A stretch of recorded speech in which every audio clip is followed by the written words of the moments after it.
Dudettes. Welcome to the podcast you've been waiting for. Great perspective and exclusive interviews. It's a hard job for those guys because it's happening fast. The kind of Saints insight and fun commentary you won't get anywhere else. We've got plenty of technology to speed things up. It's time to kick off your Been There, Done That Saints podcast, where we hand it off to our host, Mike Nabors, and Super Bowl winning linebacker, Scott Shanle. Proud of these guys. As far as this game being a revenge game or anything like that, I don't look at it like that at all. These are two totally different seasons, right? That was 2 years ago. Welcome in to 2020, the first podcast of your Been There, Done That podcast. I am Mike Nabors. I'm going to bring in my partners, Justin Thomas, our producer, and my partner, Scott Shanle. Happy New Year, guys. You heard from Drew Brees, and I like what Marshawn Lattimore said. He said, you know what, that Minnesota Miracle, it's not like either team went on to win the Super Bowl. We need to move on from that football game. I know, Shanle, we've talked ad nauseum about moving on from the no call, moving on from the Minnesota Miracle.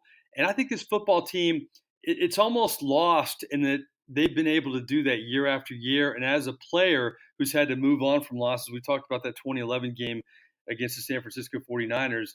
You have to be really impressed by how they've conducted business this year, especially given all the injuries on both sides of the football. Yes, I definitely am. I think when you look at the NFL, you always look at Super Bowl hangovers, and winning in the NFL is hard enough, let alone winning consistently. And I've been so impressed with this team, just the way they bounced back from that Minnesota loss last year. They were the best team in the NFL, and we all know what happened with the no call. And I thought, man, 2 years of disappointment. How will this team bounce back? And again, they're one of the best teams in the NFL. And I've just been really impressed because it's hard. Like I said, winning is hard in the NFL, but it takes a special type of talent, but it takes a special type of mindset. And I think you got to give these players a lot of credit and give these coaches a lot of credit for getting these guys to battle back after tough losses like they've had. Saints fans, we really appreciate your support in this podcast. It's our second year. Of course, we started this back in 2019. And Justin Thomas, we have Scott Shanle in this podcast, but we also have a lot of Drew Brees. We had him in the open, but we're going to have some nice Drew Brees sound coming up. My in-studio one-on-one with him. I sat down with him for about 40 minutes in the Cox Sports TV studios. We're going to be playing portions of that, but this time around, we're going to have him talking about why being older is better and about his critics who always say, the arm strength. We're going to really break that down, Drew. We have some good stuff coming up, don't we, Justin? Yeah, actually, this might be some of the longest stuff we have from Drew this episode. Yeah, it's really extended stuff with Drew Brees, so stick around for that. Shanle, I'm looking at this game against the Minnesota Vikings, and Mike Zimmer real well. And correct me if I'm wrong about this. He's one of the best or most respected coaches in the league, and he was a respected assistant for years. But the fact that Sean Payton coached with him and knows Mike Zimmer, how does that help Payton, or does it help Zimmer too? I mean, who has the advantage there? Well, I don't think either one of them have the advantage. I think both of them understand what the other one's trying to do to attack the offense and the defense, and obviously being familiar with each other on a personal level gives you a little bit of idea of how aggressive they might be in a certain situation, certain types of calls they might make in a certain situation. But I think when you look at it, the one thing about Coach Zimmer, and I was with him for almost 3 full years in Dallas, he is a simple guy in terms of X's and O's. He wants his defense to play fast. You look at the defense he's had in Minnesota, they've always been great on third down and getting off the field. It's going to be a great matchup, and it's going to come down to if this Saints team can stay on the field on third down, get into third and short. If they get into third and long against this Minnesota defense, it's going to be a long day in converting those first downs. But I think Mike Zimmer has always been a great guy as far as attacking an offense and making them do things that they maybe don't want to do. Yeah, I think it's very intriguing. The number 3 is so prevalent with the New Orleans Saints. Of course, they're the number 3 seed, and there are only 3 teams since 1990 that have won 13 games, but not have been 1 or 2 seeds or had first-round buys. And, of course, 2 of them are the New Orleans Saints. Now, I don't want to be a woe is me guy. We've always maintained this podcast. We don't want to, bemoan about officiating, even though the rest of the country knows Saints fans have been screwed so many times. But the fact that only 3 teams have not had first-round buys, have been 1 and 2 seeds, who've had 13 wins, and 2 of them are the New Orleans Saints, and you played for the other one back in 2011. Shanle, that's remarkable to me. Yeah, it's remarkably depressing. I think when I look back at 2011 team, I'll go to my grave feeling like we would have won the Super Bowl that year had we been able to clinch home field or even come away with that San Francisco game. But we shouldn't have been playing on the road. But it all comes down to you have to look at yourself when you point your finger at somebody. You have three of them pointing back at you. And I think when I look at that season, we lost to the Rams. We shouldn't have lost to the Rams. And this year, this team, if they end up falling short, I don't think they will. I think they're the best team in the NFL. But if they end up falling short because they had to play an extra game, they're all going to look back at the Atlanta game. And you will look back at certain games in the season where, how did we lose that game? We can't lose that game. And it was the flattest they've been all year. And this team obviously would have loved to have a bye. But, just like on social media, when I interact with fans, and a lot of people point out right away, hey, the worst game the Saints played this year was against Atlanta after a bye week. And then they played the 49ers after a mini bye and lost that game. So maybe for this team, it's good that they don't have a bye and they get to keep this thing rolling. Man, that's a great point. And mentioning the number 3, only the 2003 Carolina Panthers were a 3 seed out of the NFC to make the Super Bowl. So there's some precedence, but not much when you're a number 3 seed. But that's a great point. I've heard that about teams before. You want the first round bye, but have you ever played? Back in the Super Bowl season in 2009, when you guys lost 3 straight games, there was a thought that, you had to have some momentum going into the playoffs. Have you ever played on a team where you're like, man, it's great to get rest, but I wish we could keep playing? Is that a crazy mindset for a football team at all? No, I think it's very, very likely that a lot of people have that mindset. I can remember there were years where we were playing some of our best football and then the bye week showed up. And if your body's feeling good, you just want to keep going. You want to keep it rolling. Now, if your body's not feeling good, you need the break and you need the rest, which is very likely because guys are going to play with bumps and bruises as soon as the season starts. But now I remember being on teams that were rolling, and you want to keep that momentum going. Obviously, the downside of playing an extra game is you risk more injury. You're going to be more fatigued come the divisional game or the NFC Championship game. But I think if you can stay healthy, there's nothing wrong with continuing to play and keep it rolling. Yeah, it's just amazing the parallels with the number 3. I mean, they're the 3 seed. We talked about the third team since 1990 to have 13 wins and all that. But I think this is the biggest 3. And I think the players are kind of rallying around this because I heard them talk about it this week. This is year 3, okay? You had Minnesota. You had the no call. This is the 3rd season. It's the trilogy. It's the chance for them to go to the next level. I think they're kind of buying into this thing a little bit, Shanle. I think so. I think this has been a year of redemption. And you could have put this Saints team as the 6th seed in the playoffs. And I think they have that mindset like this is our year. We're gonna make up for the last 2 years. We don't care how we have to do it. If it's on the road, if it's at home, we don't care. Obviously, we would love to have a bye. We'd love to have everything go through the Superdome. But this is our year. And this team, when you look at when December started, you just watched this team played angry and they had a look in their eye. Like no matter what stood in front of them, they were not going to be denied. They go on the road to Tennessee. They're down 14-0. They end up blowing out Tennessee, and the game was closer than the score indicated at the end. But this team, as soon as December rolled around, I heard Coach Payton say it all the time, championship teams play their best football come December, ramping up for the playoffs. And this team's been doing that. So even though they're the 3 seed, you look at all the experts and the media, they're still picking the Saints to come out of the NFC. And to me, if you make me look at this playoff race, this Minnesota game at home is going to be key. I think that the Saints are a better team. To me, the NFC Championship is at Green Bay. I think the Saints go to Green Bay, whatever the weather's going to be like, and they get past Green Bay. I honestly believe they could host the NFC Championship game against Seattle or somebody like that. And I'm not scared of going on the road to San Francisco. So for me, it's really a 2-game. These first 2 games, you get through them, and I love their chances of getting to the Super Bowl. Yeah, to me, if you win a game in Green Bay, I know we're looking ahead, but we can do that because we're podcasters here. We don't have to give the media like the player answer. Like back in the day, Shanle, we can say whatever the hell we want here. Here's the thing with Green Bay, though, too.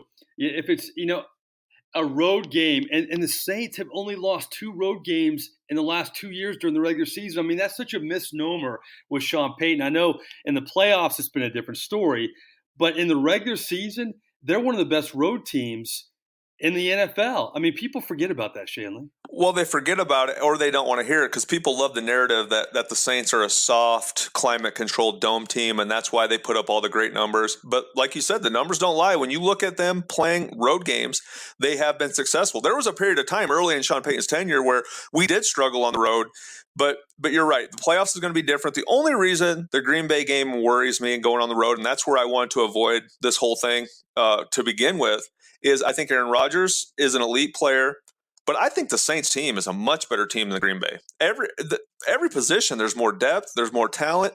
My biggest concern about going on the road to Green Bay, you're playing a later in the afternoon game. It's going to be cold as heck, and I don't care what people say.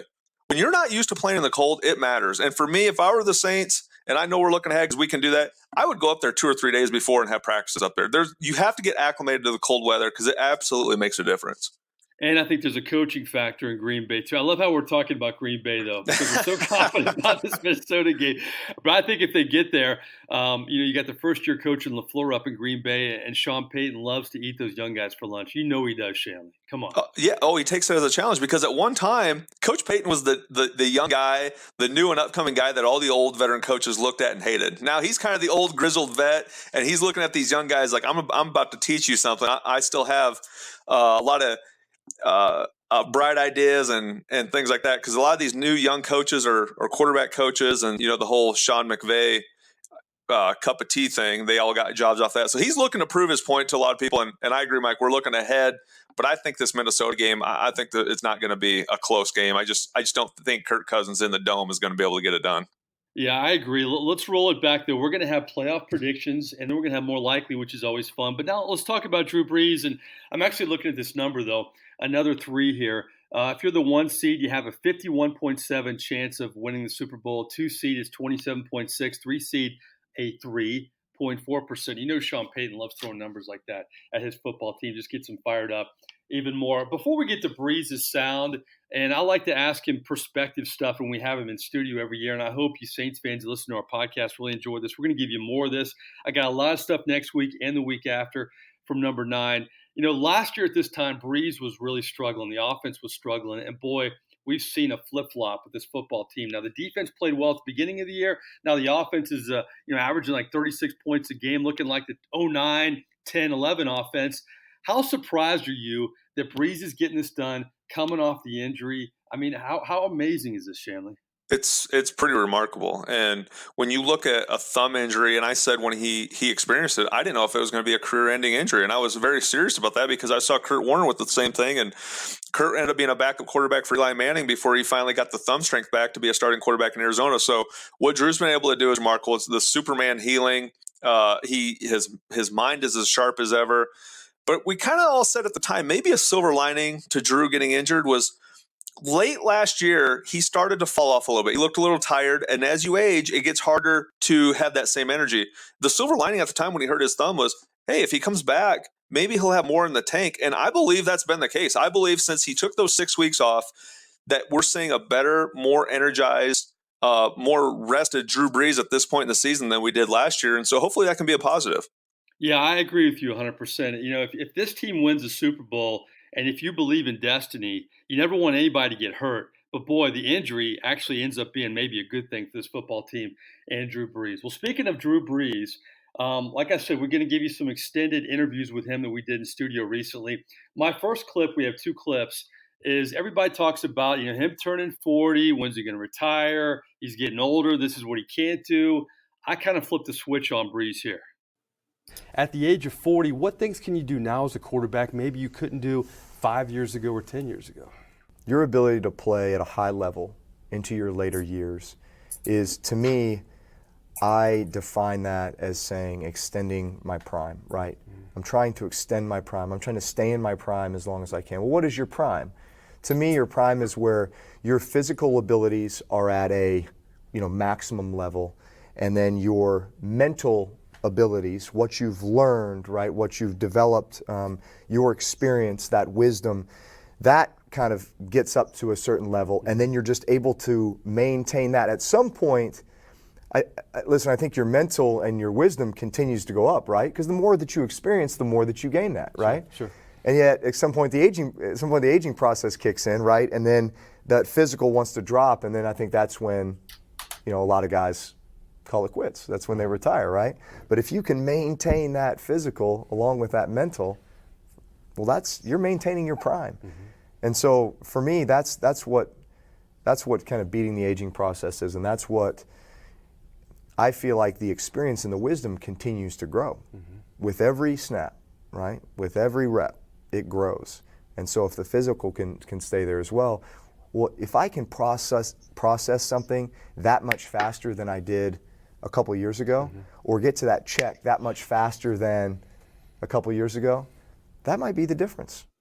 You know, I'm at 51 years old, guys. I'm trying to extend my prime as long as I can at this point. But it's different when you're an NFL quarterback. I thought that was fascinating, Shanle.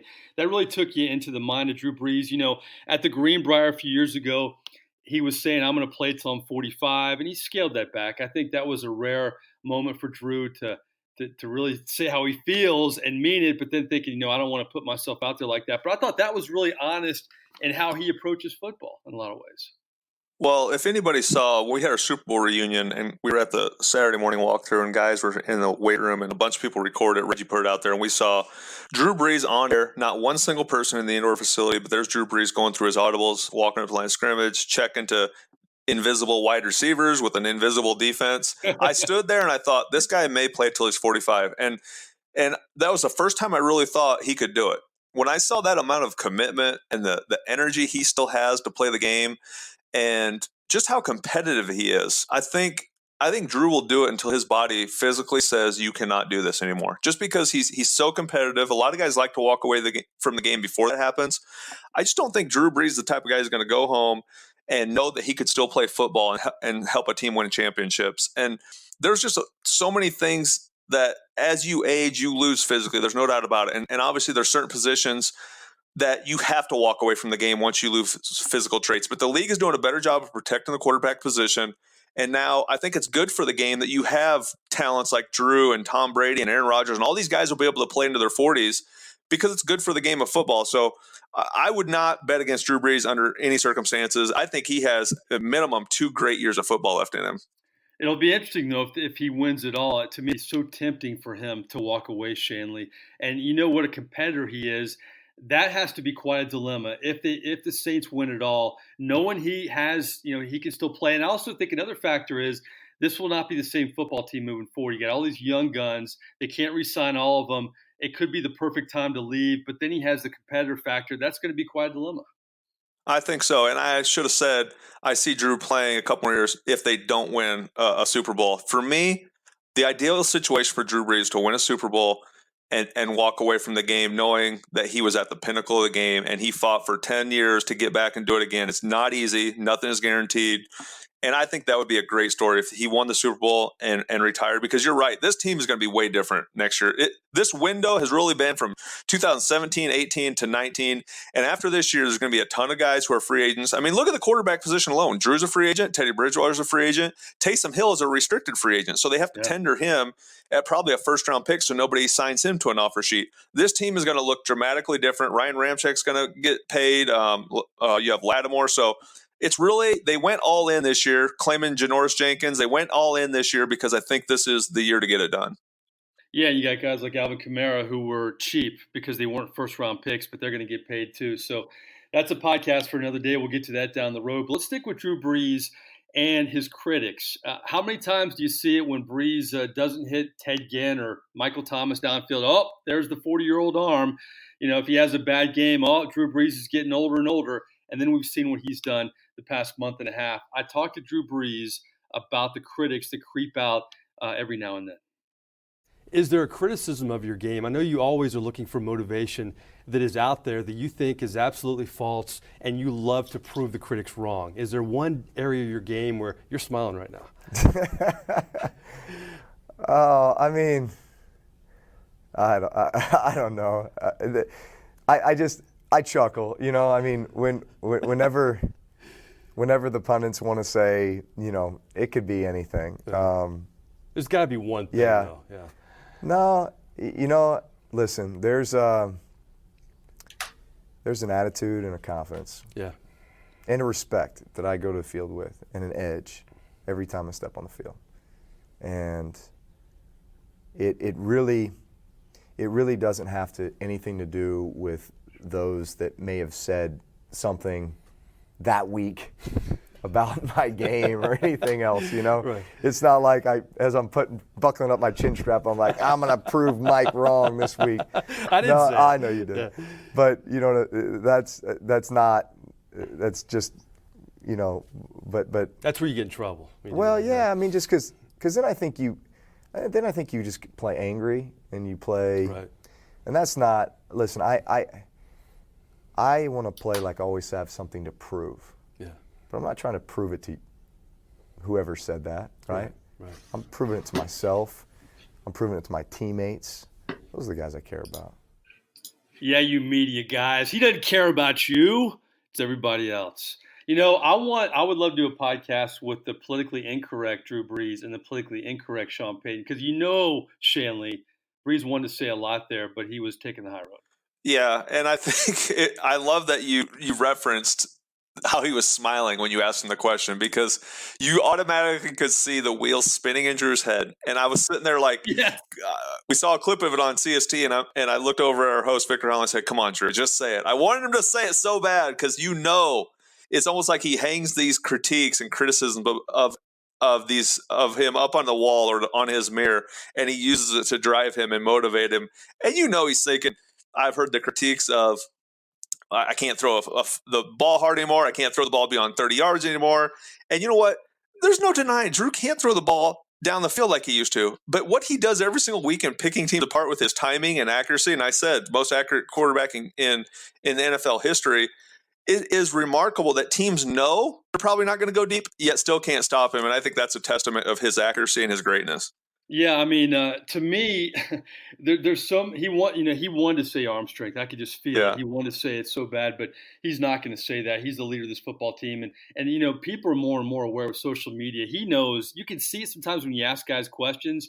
Oh, Drew Brees says he hates when the critics say arm strength. I mean, you know, that's going to immediately become a headline. So these guys are smarter than that, and they're not going to do it. But yeah, I'm just amazed with what Drew Brees has done the second half of the season. I didn't think he should play until after the bye week. And one of the biggest things he told us in our CST post games that we've carried over to our podcast is he feels like he's on borrowed time. I've had a lot of people come up to me and say they've never heard Drew Brees say that before, that he's on borrowed time. But that really took us into his mindset about football and about how he's taking it game by game, especially when you get hurt for the first time in a long time. You appreciate the game more, Shanle. Without a doubt. And as a player, when you're going through it and you're going through the grind, you start thinking, man, my body hurts. This hurts when I walk. And you start to, you lose your love for the grind because of the way you feel physically. But as soon as you get injured, and I've went through it with a hamstring injury or I had a concussion in our Super Bowl year and missed a game. As soon as you get injured and have to watch your teammates and the game is taken away from you, you quickly develop your level of appreciation for the game goes back up to the way it was when maybe you were a rookie or you were in college as a senior and just dreamed of playing in the NFL. All it takes is for the game to be taken away from you for a little bit. And I think for Drew to stand there, he was very happy that the team was winning. He was very encouraged that the team was able to win without him. But I don't think it affected anybody the way it affected him. We've seen him in the past stand there and go through motions on the sideline when he wasn't playing. Nobody takes it more seriously than him. So we all sometimes need things taken from us for a moment just to make us appreciate it. And Drew was no different. I think his level of appreciation for the game of football grew in those 5 weeks he was out. Yeah, no doubt about it. We're going to have more from Drew Brees next week on how, sitting helped him, on how resting has helped him. And we're going to have a more likely segment in a bit. I did more likely with Drew Brees. Some great questions. A lot of stuff regarding Taysom Hill. So you guys stick around for future podcasts for that. Okay, before we jump into our final segments, let's talk about the defense. It was good to get the linebackers back in Carolina. Kiko Alonso and A.J. Klein had the pick six, his first ever touchdown. Now it seems like the secondary is getting a little healthier. How do you feel about this defense heading into the playoffs, Shanle? Well, when this defense, if I could take this defense completely healthy, I think they're the best defense in the playoffs. There's a lot of teams are playing good defense.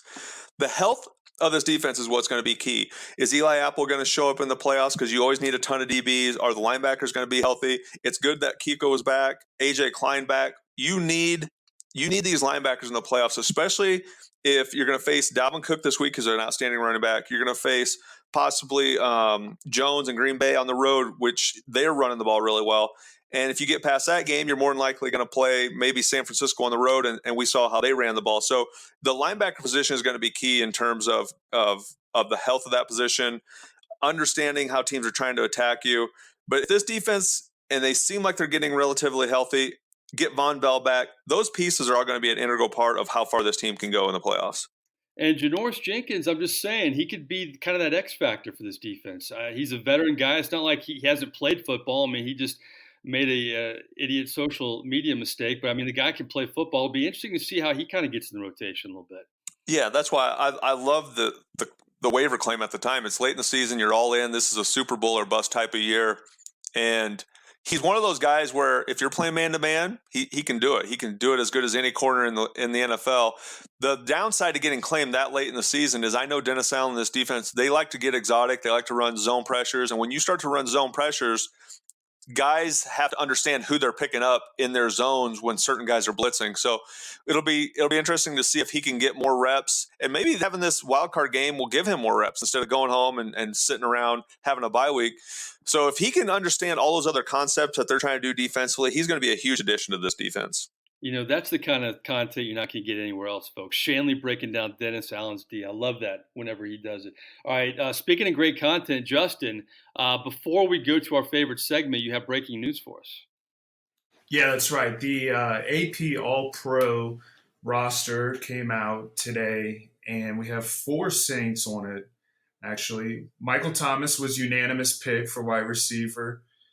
Demario Davis and Ryan Ramczyk, who were Pro Bowl snubs this year, are on the roster. And then Deontay Harris, the rookie punt returner. He's the 4th player who was picked for All-Pro first team. I'm just amazed. You know, that shows the Saints team, and you could probably add some more, but it's good that Ramczyk and Demario Davis got their due. I'm still amazed. This shows why the Saints are so good, Shanley, before we get to our favorite segment, is the draft this year. They didn't have a first-round pick, but they get a starting center who's great.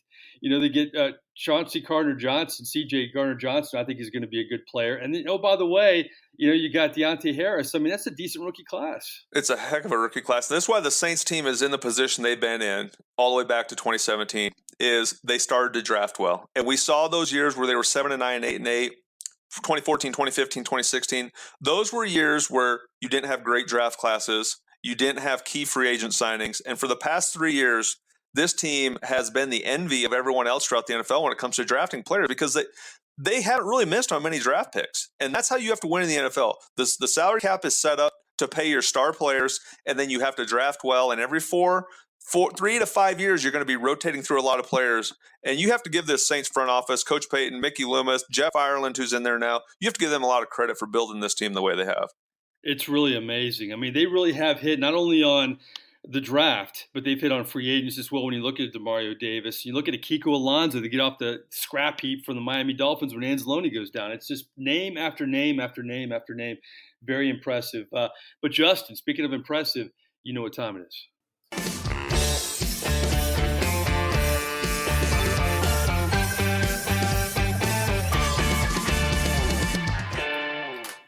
More likely, baby. As I mentioned, I took Drew Brees through the more likely car wash, and we're going to have that possibly next week. And number 9, man, I tried to throw some tough ones at him, and the former baseball player hit all my curveballs and knocked him over the right field wall, being that he's a lefty. Kind of threw that in there. But more likely, 3 hypotheticals. We'll bring Justin on here again, and he'll go first, then Shanle. But the first one, I'd like to get your take on this one. More likely, the most impressive Saints record this year. Was it number 9, Drew Brees' most touchdown passes in NFL history? Was it Michael Thomas beating Marvin Harris's single-season receptions record? Or how about this one? The record for the Saints, only 8 turnovers the whole season, which sets a new NFL record. Out of those 3, more likely, what impresses you the most, Justin Thomas?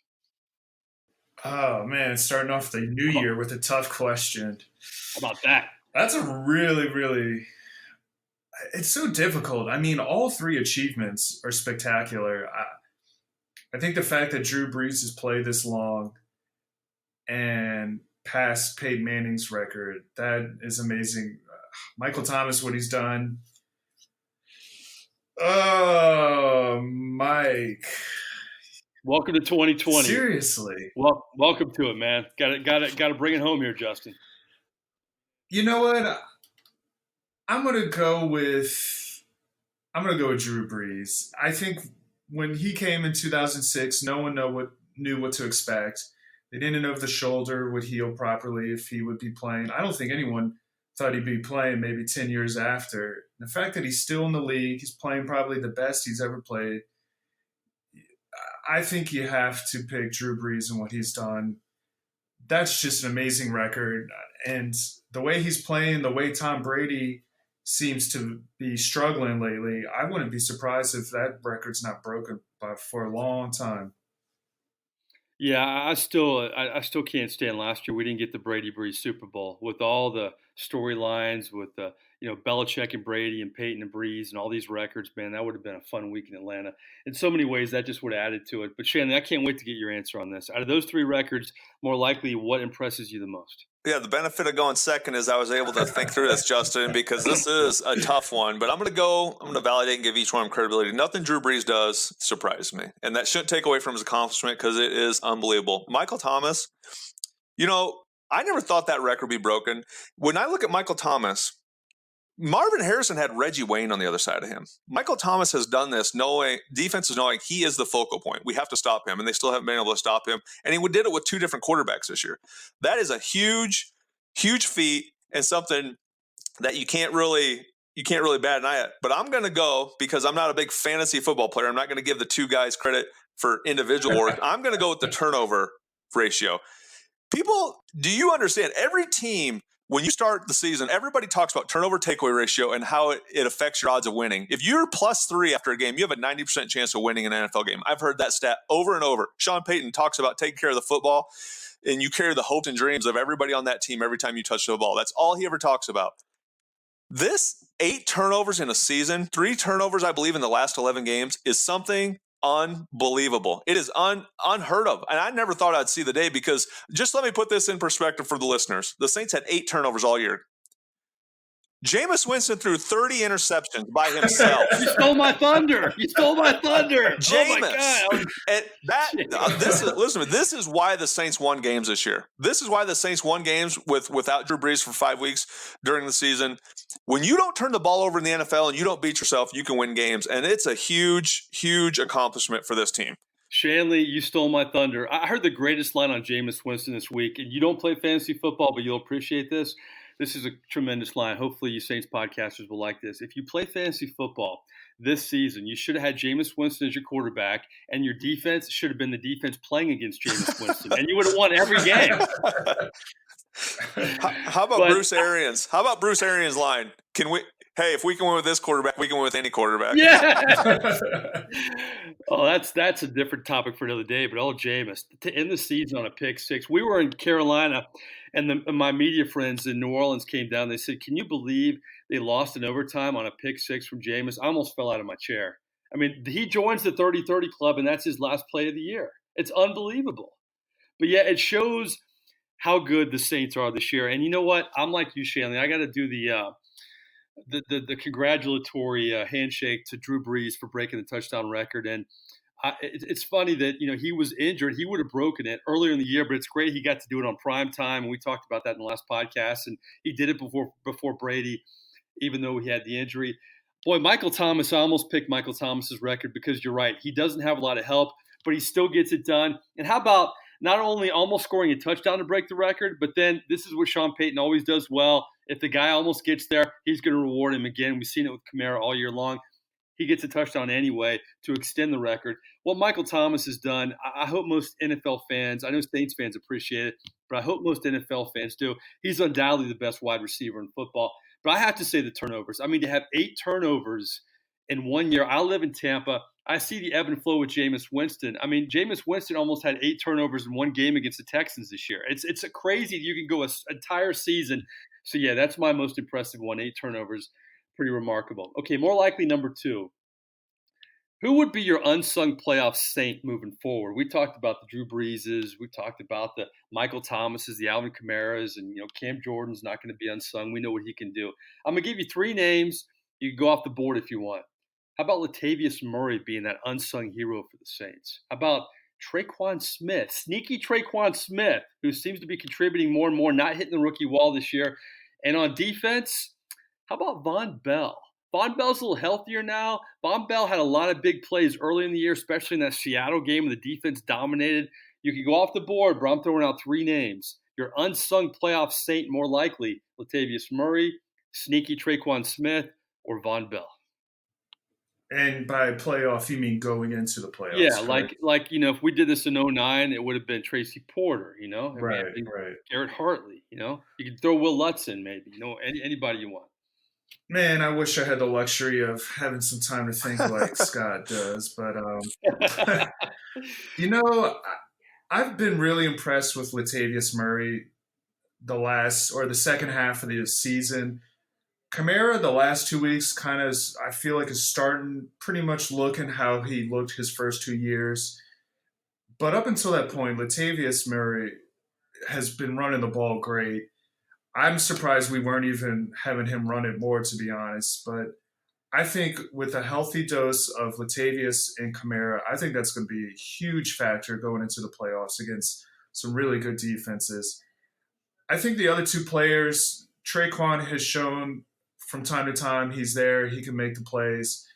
Von Bell has been good, but I would not be surprised if the Saints lean heavily on Latavius and Kamara going into the playoffs. I'm going to go with him. Watching the players warm up pregame, Latavius Murray is big, Shanle. That's a big boy for a running back. I mean, he is huge. He is. Yeah, he is huge. He looks like a defensive end or a He linebacker does. out there. Yeah, he's a big guy. All right, who's your unsung saint in the playoffs?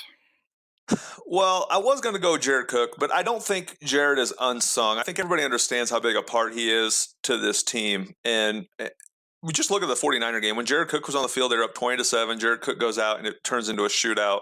I really believe if Jared Cook would have stayed on the field against 49ers, the Saints would have ran away with that game. He's a matchup nightmare. So he's not really unsung, but he is going to be critical. I'm going to go with Marcus Williams on defense. Ooh. I think when you brought up Tracy Porter and Garrett Hartley, guys who make a huge play to help you win a championship, I think it's Marcus Williams' time to, in one of these playoff games, to get an interception or make a big play to help this Saints team win a game and kind of avenge the play that everybody talks about from 2 years ago.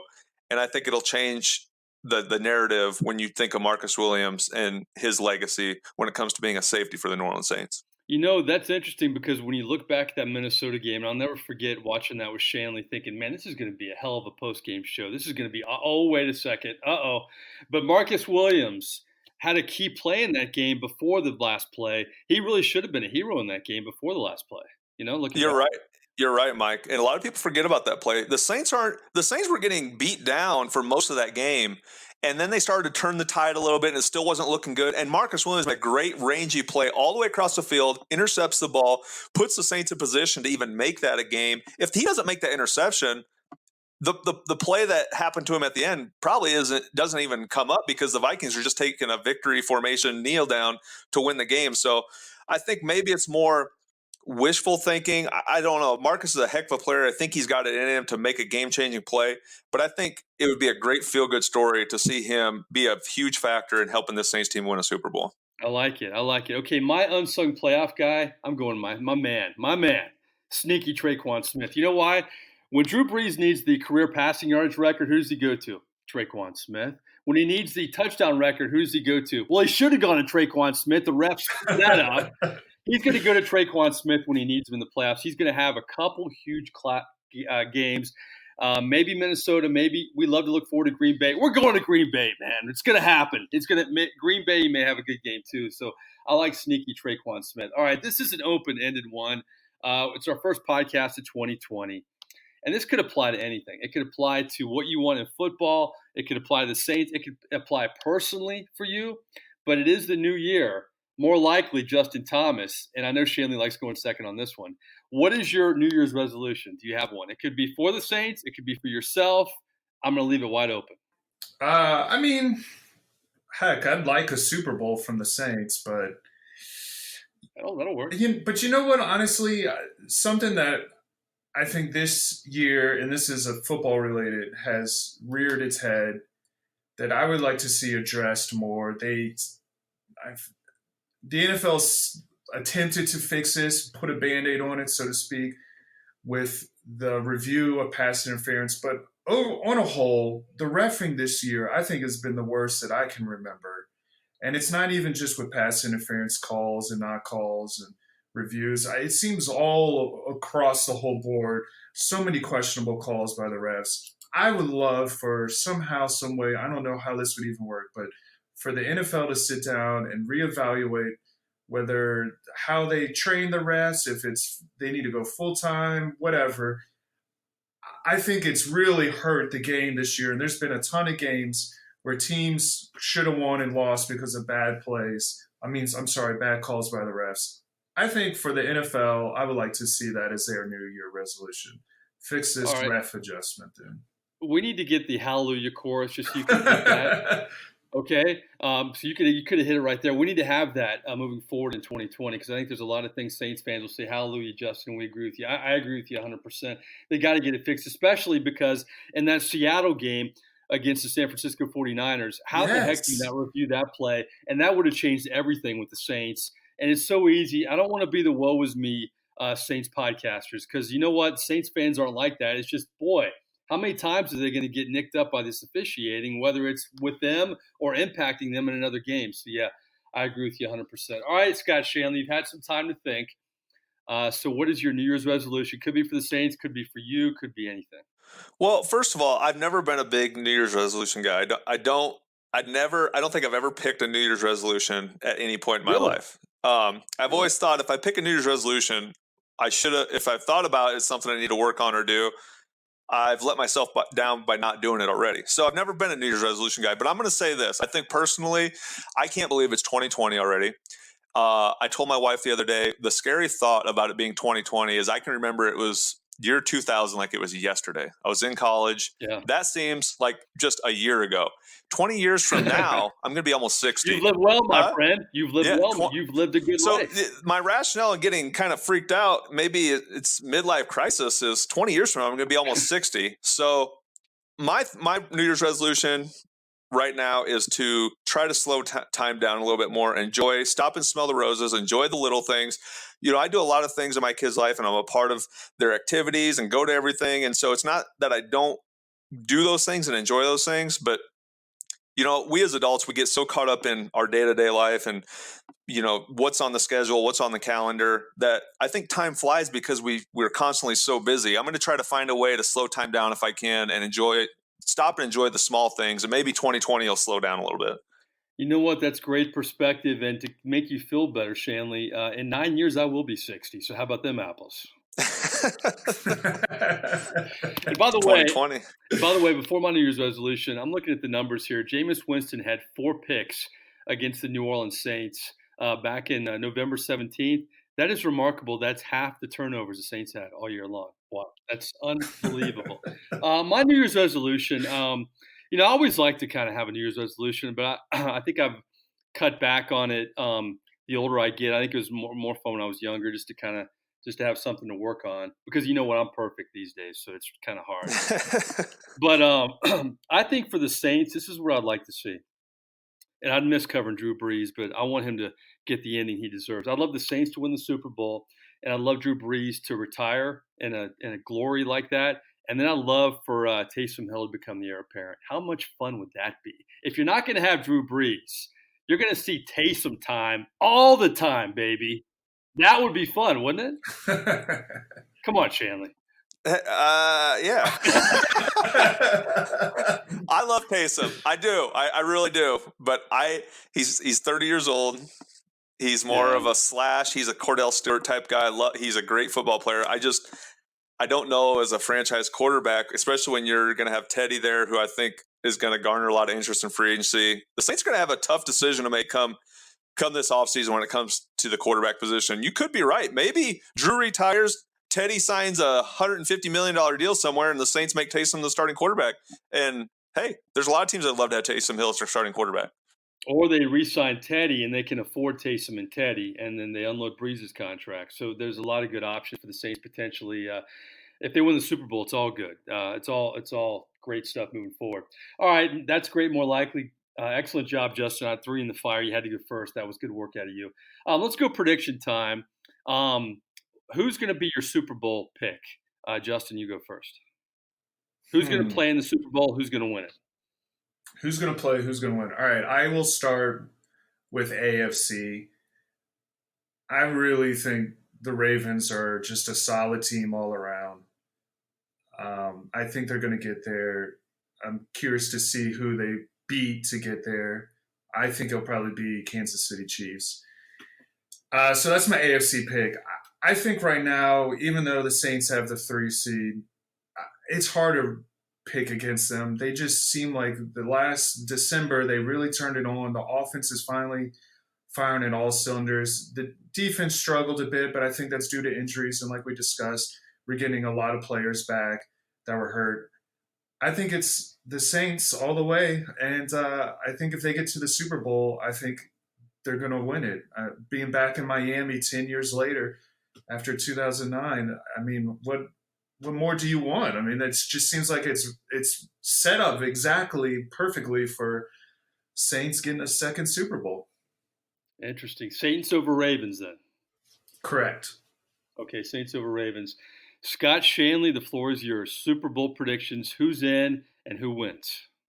Well, to me, in AFC, I think it's hard to argue that the AFC Championship game is going to be the Ravens-Chiefs. I actually think the Chiefs are going to beat the Ravens. I think the Chiefs were snubbed a little bit last year. There was a bogus passer or a roughing the passer call on the Patriots that helped them win that game. The Chiefs no longer is Mahomes the young guy when it comes to playoff experience. I think the Chiefs are going to beat the Ravens.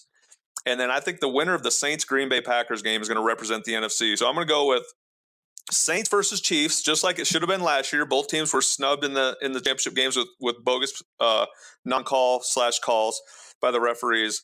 And you're going to see Drew Brees and Patrick Mahomes and Andy Reid versus Sean Payton in Miami. I like it. That will be a fun game. I mean, as much as you love defense, Shanle, I don't know how much defense will be played in that game, but that'll be a fun game to watch for sure. I'm gonna kind of go with my heart and my head on this one. I love the Ravens. I'm a big Mark Ingram fan. I would love to see Mark Ingram make a Super Bowl. If it's not with the Saints, let's play against the Saints.